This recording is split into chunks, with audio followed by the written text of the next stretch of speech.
நம்ம தமிழோடு விளையாடு நிகழ்ச்சியை பார்த்துட்டு இருக்கக்கூடிய தமிழ் சொந்தங்கள் அனைவருக்கும் வணக்கம். இன்னைக்கு நம்ம இந்த நிகழ்ச்சியில் பார்க்க போகிற டாபிக் என்ன அப்படின்னு பார்த்தீங்கன்னா, திருநாவுக்கரசரை பற்றி பார்க்க போகிறோம். சரிங்களா? அதாவது நம்ம இதுக்கு முன்னாடி பார்த்தோம் அப்படின்னு பார்த்தீங்கன்னா, பக்தி இலக்கியங்கள் பார்த்துட்டு பக்தி இலக்கியங்கள் இருக்கக்கூடிய சமயறிஞர்கள் ஒருத்தராக பார்த்துட்டு இருந்தோம். அதில் முக்கியமான ஒருத்தர் போன வீடியோவில் பார்த்தோம், திருமூலரை பற்றி பார்த்துருந்தோம். சரியா?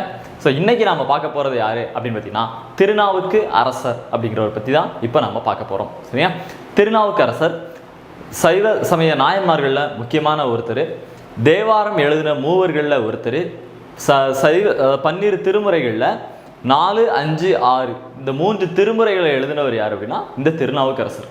இந்த திருநாவுக்கரசருடைய சிறப்புகளை பற்றி தான் இந்த வீடியோவில் நம்ம பார்க்க போகிறோம். பொதுவாக காம்படிட்டிவ் எக்ஸாமில் கேட்கக்கூடியதில் முக்கியமான ஒரு பகுதியில் இவர் இருக்கிறாரு. இவரை பற்றி இப்போ பார்ப்போம். சரிங்களா? திருநாவுக்கரசர் இவருடைய இயற்பெயர் பார்த்தீங்கன்னா மருள் நீக்கியார் அப்படின்னு சொல்லுவாங்க. சரிங்களா? மருள் நீக்கியார் அப்படிங்கிறது இவருடைய இயற்பெயர். இவர் வாழ்ந்த காலங்கள் அப்படின்னு பார்த்தீங்கன்னா கிட்டத்தட்ட ஒரு 81 ஆண்டுகள் வாழ்ந்திருக்காரு. சரியா சொல்லணும்னா இவர் கிபி 7ஆம் நூற்றாண்டை சேர்ந்தவர் அப்படின்னு சொல்லலாம். சரிங்களா? இவர் வாழ்ந்த காலகட்டத்தை ஏன்னா இவர் மகேந்திரவர்ம பல்லவனுடைய சமகாலத்தில் வாழ்ந்தவர். சரிங்களா? ஸோ அதனால் ஒரு 81 ஆண்டுகள் வாழ்ந்திருக்காரு. கிபி 7ஆம் நூற்றாண்டை சேர்ந்தவர்.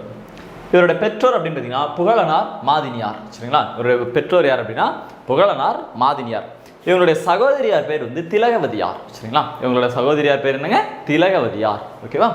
இப்போ இவர் பிறந்த ஊர் அப்படின்னு பார்த்தீங்கன்னா தென்னார்காடு மாவட்டத்தில் இருக்கக்கூடிய திருவாமூர். சரிங்களா? தென்னார்காடு மாவட்டத்தில் இருக்கக்கூடிய திருவாமூர் அப்படிங்கிற ஊரில் தான் இவர் பிறந்திருக்காரு. தென்னார்காடு மாவட்டத்தில் இருக்கக்கூடிய திருவாமூர். சரியா? இவருடைய நெறி, அதாவது இறைவனை அடைவதற்கு இவர் தேர்ந்தெடுத்த வழி என்ன அப்படின்னா தொண்டு நெறி. சரிங்களா? அதாவது நெறிங்கிறது என்ன வழிங்க? இறைவனை அடைவதற்கு ஒவ்வொருத்தரும் ஒவ்வொரு வகையான வழி தேர்ந்தெடுப்போம் இல்லையா? அப்படி இவர் தேர்ந்தெடுத்த வழி என்ன அப்படின்னு பார்த்தீங்கன்னா இந்த தொண்டு நெறி அப்படிங்கிறத தேர்ந்தெடுத்திருக்காரு. இவருக்கு பார்த்தீங்கன்னா நிறைய பேர்கள் இருக்குங்க. தர்மசேனர்.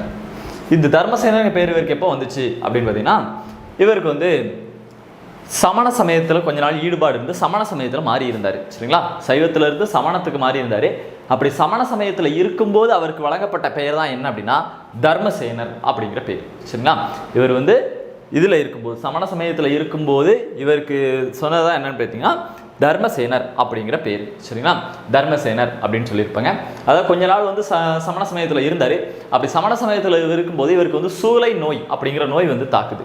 அப்போது இவங்களுடைய சகோதரி இருக்காங்களே திலகவதியார், அவங்க சொல்கிறாங்க, நீ சைவத்துக்கு மாறினா உனக்கு இந்த நோய் சரியாயிரும் அப்படின்னு சொல்லிட்டு இந்த நோயையும் தீர்க்குறாங்க. சைவத்துக்கு மாற வச்சு இந்த நோயையும் தீர்க்குறாங்க. சரிங்களா?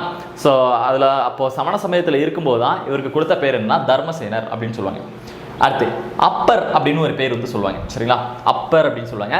அப்பருங்கிற பேர் பார்த்தீங்கன்னா திருஞான சம்பந்தர் இவரை பார்த்து அழைச்சது சொல்லுவாங்க. சரிங்களா? திருஞான சம்பந்தர் சொன்ன பேர் அப்பர். தாண்டக வேந்தர், அதாவது தாண்டகம் பாடுவதில் வல்லவர்னு இவர் சொல்லுவாங்க. இதெல்லாம் இதுக்கு முன்னாடி கேட்ட கொஸ்டின்ல இருக்கேன். தாண்டகம் பாடுவதில் வல்லவர் யார் அப்படின்னு ஒரு கொஸ்டின் கேட்டிருக்காங்க. திருத்தாண்டகம் அப்படிங்கிற நூல் எழுதியிருக்காரு. தாண்டகங்கிற ஒரு வகையான நூல் எழுதுறதுல இவர் மிகப்பெரிய வல்லவர். அதனால இவருக்கு பேர் தாண்டக வேந்தர். அடுத்து பார்த்தீங்கன்னா ஆளுடைய அரசு, வாகீசர் இப்படிங்கிற பேர்கள்லாம் இருக்கு. திருநாவுக்கு அரசர், இது சிவபெருமானே இவரை திருநாவுக்கு அரசர்னு அழைச்சாரா, நாவுக்கு அரசர் அப்படின்னு அழைச்சிருக்காரு. ஸோ அதனால இவருக்கு திருநாவுக்கு அரசர் அப்படின்னு ஒரு பேர் வேற இருக்கு, திரு நாவுக்கு அரசர். சரிங்களா? அடுத்துங்க சைவ உலகின் செஞ்ஞாயிறு அப்படின்னு வேற சொல்றாங்க. சரிங்களா? அப்போ இவருக்கான சிறப்பு பேர்கள் அப்படின்னு பார்த்தீங்கன்னாக்க தர்மசேன், அப்பர், தாண்டக வேந்தர், ஆளுடைய அரசு, வாகீசர், திருநாவுக்கு அரசர், சைவ உலகின் செஞ்ஞாயிறு இப்படிலாம் பேர் இவருக்கு இருக்குது. சரிங்களா? அப்போ இவரை பற்றி பேசிக்கான விஷயங்கள் நம்ம பார்த்துருக்கோம். அடுத்துங்க இவர் எழுதின நூல் நமக்கு தெரியலங்க. 4ஆம் 5ஆம் 6ஆம் திருமுறைகள். சரிங்களா? 12 திருமுறைகளில் 4வது 5வது 6வது திருமுறைகள். முதல் 7 திருமுறையை தேவாரம்னு சொல்லுவோம். அதில் முதல் 3 திருமுறைகளை திரு ஞானசம்பந்தர் பாடியிருப்பார். அடுத்த 3 திருமுறைகள் 4, 5, 6 தான் திரு நாவுக்கு அரசர் இவர் பாடியிருக்காரு, அப்பர் பாடியிருக்காரு. சரிங்களா?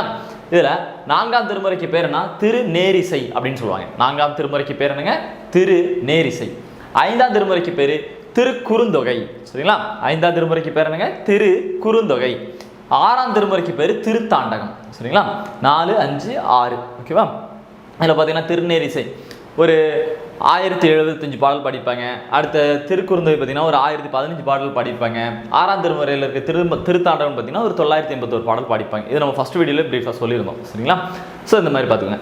இவர் அளித்தது 4, 5, 6ஆம் திருமுறைகள். இதில் 4ஆம் திருமுறைக்கு பேர் திருநேரிசை, 5ஆம் திருமுறைக்கு பேர் திருக்குறுந்தொகை, 6ஆம் திருமுறைக்கு பேர் திருத்தாண்டகம். சரிங்களா? ஸோ இந்த மாதிரி பார்த்தீங்கன்னா இவருடைய நூல்கள் எல்லாமே இருக்குங்க. 4-5 திருமுறைகளை பற்றி சொல்லியிருக்கோம். சரி, இவரோட சிறப்புகள் என்ன அப்படின்னு பார்த்தீங்கன்னாக்கா, இவர் வந்து சைவ சமயத்தில் இருந்து சமணத்துக்கு மாறி திரும்பவும் சைவத்துக்கு மாறினவர். சரிங்களா? அது தன்னுடைய சகோதரி திலகவதியார் அப்படிங்கிறவங்களால திரும்பவும் சைவத்துக்கு வந்தவர். இதே மாதிரி இவரும் ஒருத்தர் வந்து சமண சமயத்துல இருந்து சைவத்துக்கு மாற்றிருப்பார். யார் அப்படின்னு பார்த்தீங்கன்னா, மகேந்திரவர்ம பல்லவனை. சரிங்களா? பல்லவ மன்னன் மகேந்திரவர்ம பல்லவன் இருக்கார் இல்லையா, கிபி 600 630 வரைக்கும் தமிழ்நாட்டை ஆட்சி பண்ணியிருப்பாரு.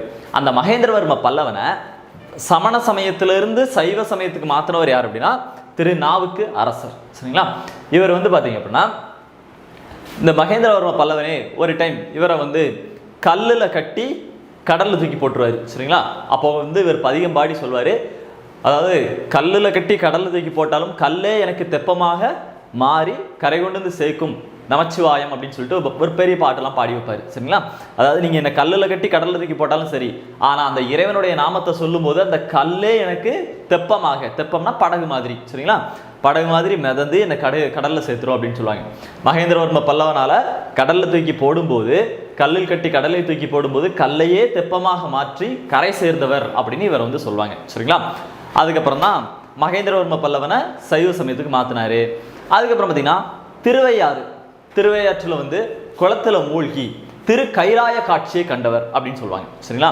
திரு கைலாயத்தில் இருக்கக்கூடிய இறைவனை பார்க்கணும்னு ஆசைப்பட்டு அப்போ வந்து என்னன்னா திருவையாற்றில் இருக்கக்கூடிய தெப்ப குளத்துல மூழ்கிறாரு. மூழ்கும் போது குளத்துக்கு அடியில் அவருக்கு திருக்கைலாயத்தில் இருக்கக்கூடிய இறைவனின் காட்சி வந்து கிடைக்குது. இதையும் இவருக்கு வந்து சொல்லியிருப்பாங்க. சரிங்களா? அடுத்து இவருடைய புகழை பற்றி சொல்லலாம் அப்படின்னா இதில் சொல்லுவாங்க, அப்போதியடிகள் அப்படின்னு ஒருத்தர் உண்டு. சரிங்களா? பெரிய புராணத்தில் இதை பற்றி சேக்கிழார் ரொம்ப விரிவாக பாடியிருப்பாரு. அதாவது அப்போதியடிகள்னு ஒருத்தர் இருக்காரு. அப்போதியடிகள் யார் அப்படின்னா திருநாவுக்கரசருடைய ஒரு மிகப்பெரிய ஒரு பக்தர்னு சொல்லலாம், சீடர் பக்தர்னு சொல்லலாம். ஆனால் அவர் அதுக்கு முன்னாடி பார்த்ததே கிடையாது திருநாவுக்கரசரை. அப்போதியடிகள் தன்னோட ஊரில் எதை பார்த்தாலும் திருநாவுக்கரசன் தான் கூப்பிடுவார். திருநாவுக்கரசர் மேலே அப்படி ஒரு பக்தி. ஆனால் திருநாவுக்கரசரை அவர் பார்த்தது கிடையாது. சரிங்களா? அப்போது தன்னுடைய பையனுக்கு கூட பார்த்தீங்கன்னா மூத்த திருநாவுக்கரசு, இளைய திருநாவுக்கரசு இப்படி தான் பேர் வச்சிருப்பாரு. அடுத்து இந்த ஊரில் எதை பார்த்தாலும் திருநாவுக்கரசன் தான் கூப்பிடுவார். அந்த அளவுக்கு ஒரு பக்தியாக இருக்கிறாரு. இதை கேள்விப்பட்டு ஒரு நாள் திருநாவுக்கரசர் வந்து இந்த ஊருக்கு வராரு. வரும்போது பார்த்தீங்கன்னா திருநாவுக்கரசர் தண்ணீர் பந்தல் அப்படின்லாம் இருக்குது. உடனே திருநாவுக்கரசர் கேட்குறாராம் பக்கத்தில் ஒருத்தர் கூப்பிட்டு, நான் இந்த ஊருக்கே இன்னைக்கு தான் ஃபர்ஸ்ட் டைம் வர்றேன், ஆனால் இங்கே பார்த்தீங்கன்னா எல்லா இடத்துலையும் என்னோட பேராக இருக்குது, இது யார் செய்கிறா அப்படின்னு அந்த ஊருக்காரங்க சொன்னாங்க, அப்போதியடிகள்னு ஒருத்தர் இருக்காரு, அவர் உங்க மேலே ரொம்ப பக்தியோடு இருக்கக்கூடியவர் அப்படின்னு அப்போதியடிகளை பார்க்க போகிறாரு. அப்போதியடிகளுக்கு ரொம்ப சந்தோஷம். வீட்டில் விருந்து சமைக்கிறாங்க. விருந்து சமைச்சு பரிமாறுறதுக்காக தன்னுடைய இளைய பையனை போய் வாழை இலை வெட்டிடுவான்னு சொல்கிறாங்க. வாழை இலை வெட்ட போகும்போது அங்கே இருந்த பாம்பு தீண்டி அந்த பையன் இறந்துட்டான். ஆனால் அப்போதியடிகள் திருநாவுக்கரசருக்கு உணவு பரிமாறும்போது தடங்கள் ஏற்படக்கூடாதுன்னு இறந்து போன பையனை தன்னோட வீட்டுக்கு உள்ளே மறைச்சி வச்சுட்டு என்ன பண்ணுவார்னா இங்கே பரிமாறுவார் சமைச்சதை. ஆனால் திருநாவுக்கரசர் தன்னுடைய ஞான பார்வையில் அதை தெரிஞ்சுக்கிட்டவர், உன்னுடைய இளைய பையனை கூப்பிடு அப்படின்னு சொல்கிறாரு. அப்போ அவங்க சொல்கிறாங்க, இல்லை இளைய பையன் வரமாட்டான், அவன் வெளியில் இருக்கான் அப்படின்னு சொல்லி சமாளிக்கிறாங்க. இருந்தாலும் இவருக்கு தெரியலையா, அவனை கூப்பிட்டே ஆகணும், நீ கூப்பிடு அப்படின்னு. இவரும் இளைய திருநாவுக்கரசே வா அப்படின்னு இவர் அந்த இங்கேருந்து ஒரு பதிகம் பாடுவார். அந்த பையன் உயிரோட எந்திரிச்சு வந்துடுவான். சரிங்களா? ஸோ அந்த இதை வந்து சொல்கிறது, அப்போதியடிகளின் மகன் பாம்பு தீண்டி இறந்த மகனை பதிகம் பாடி உயிர் பெற செய்தவர் அப்படின்னு சொல்லுவாங்க. சரியா? அப்போ இதெல்லாம் இவருக்கு வந்து சொல்லக்கூடியல நிறைய விஷயங்கள் இருக்குங்க. இவரை பற்றி முக்கியமான பாடல்கள் மேற்கோள்கள் அப்படின்னு பார்த்தீங்க அப்படின்னா நம்ம கீழே ஒரு 4-5 லைன்ஸ் இருக்குது, இதெல்லாம் பார்க்கலாம். சரிங்களா? இவர் முக்கியமாக சொல்லணும்னா இவருடைய பணி வந்து சொல்லுவாங்க, உளவார பணி செய்தவர் அப்படின்னு சொல்லுவாங்க. உளவார பணினா கோயில்களில் இருக்கக்கூடிய புற்கள் எல்லாத்தையும் செதுக்கி அந்த கோயிலில் நீட்டாக வைப்பாங்களா, அந்த மாதிரி உளவார பணி செஞ்சு இறைவனுக்கு தொண்டு செஞ்சவர். சரிங்களா? அதெல்லாம் சொல்லியிருப்பாங்க. இப்போ பார்ப்போம் இதற்கான மேற்கோள்களை பாருங்கள். மாசியில் வீணையும் மாலை மதியமும் வீசும் தென்றலும் வீங்கு இளவேனிலும். சரிங்களா? இறைவனை பற்றி பாடிப்பார். கல்துணை பூட்டி ஒரு கடலில் பாய்ச்சினும் நல்துணையாவது நமச்சிவாயமே. நம்ம சொன்னாங்க, கல்துணை பூட்டி ஒரு கடலில் பாய்ச்சினும் நல்துணையாவது நமச்சிவாயமே. அந்த மகேந்திரவர்ம பல்லவனால கல்லில் கட்டி கடலில் தூக்கி போடும்போது கூட கல்லையே தெப்பமாக மாற்றி வந்தார் பாருங்க. அதை சொல்லியிருக்காங்க, கல்லில் கட்டி போட்டாலும் எனக்கு நல்ல துணையாக இருக்கிறது நமச்சிவாயமே அப்படின்னு சொல்லியிருப்பாரு. அடுத்து பாருங்க, நாமார்க்கும் குடியெல்லாம் நமனை எஞ்சோம் நரகத்தில் இடர்படும் நடலை இல்லோம் ஏமாப்போம் பிணியறியோம் பணிவோம் அல்லோம் இன்பமே என்னாலும் துன்பம் இல்லை. சரிங்களா?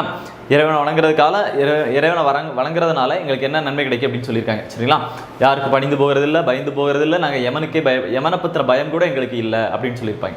இதுவும் ஏற்கனவே நமக்கு கேட்ட ஒரு கேள்விதாங்க. சரிங்களா?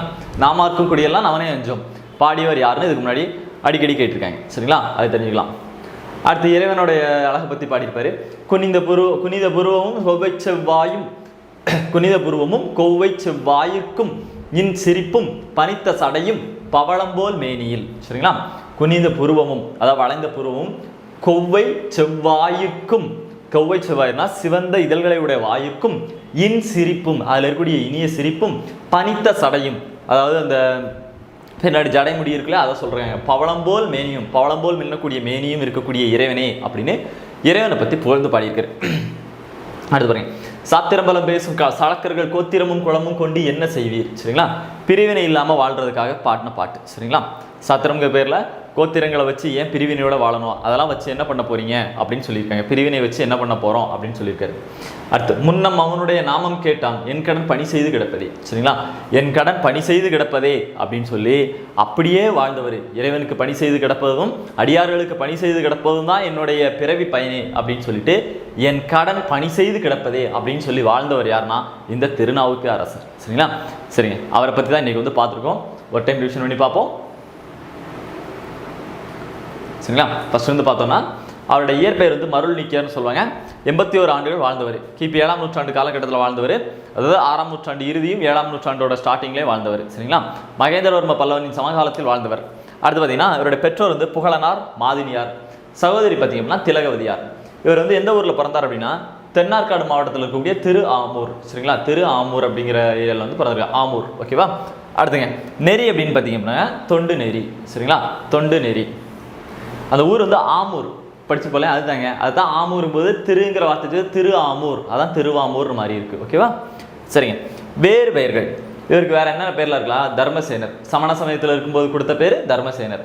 அடுத்து அப்பர், இவர் திருஞான சம்பந்தரால கொடுக்கப்பட்ட பேர். சரிங்களா? அடுத்து பாருங்க, தாண்டக வேந்தர், ஆளுடைய அரசு, வாகீசர், திருநாவுக்கு அரசர், இறைவனால சொல்லப்பட்ட பேர் திருநாவுக்கு அரசர். அடுத்து சைவ உலகின் செங்காயிறு, இதெல்லாம் சொல்லியிருக்காங்க. இவர் சைவ திருமுறைகள் எழுதுனதுன்னு பார்த்தீங்கன்னா 4ஆம் திருமுறை, 5ஆம் திருமுறை, 6ஆம் திருமுறை. 4ஆம் திருமுறை திருநேரிசை, திருக்குறுந்துகைன்னு சொல்லக்கூடிய 5ஆம் திருமுறை. அடுத்து திருத்தாண்டகம் சொல்லக்கூடிய 6ஆம் திருமுறை. இந்த 6 திருமுறை, 3 திருமுறைகளை வந்து இவர் எழுதியிருக்கிறார். 4, 5, 6. சரிங்களா? அடுத்தவரோட மேற்கோள்கள்லாம் பற்றி பார்த்துருந்தோம். இது கொஞ்சம் பார்த்துக்கோங்க. சரிங்களா? ஓகேங்க, இன்னைக்கு நாம பார்த்தது வந்து திருநாவுக்கரசர் அப்படிங்கிற ஒரு சமய அறிஞரை பற்றி தான் நம்ம வந்து பார்த்துருக்குறோம். சரிங்களா? ஸோ இன்னும் போன டைம் பார்த்தீங்கன்னா திருமூலர் பார்த்தோம், இந்த திருநாவுக்கரசர் பார்த்தோம், பக்தி இலக்கியம்னா என்ன பார்த்துருக்கோம். இன்னும் அடுத்த வீடியோவில் நம்ம சைவ திருமுறைகளில் வரக்கூடிய இன்னொருத்தரை பற்றி பார்க்கலாம். நன்றி, வணக்கம்.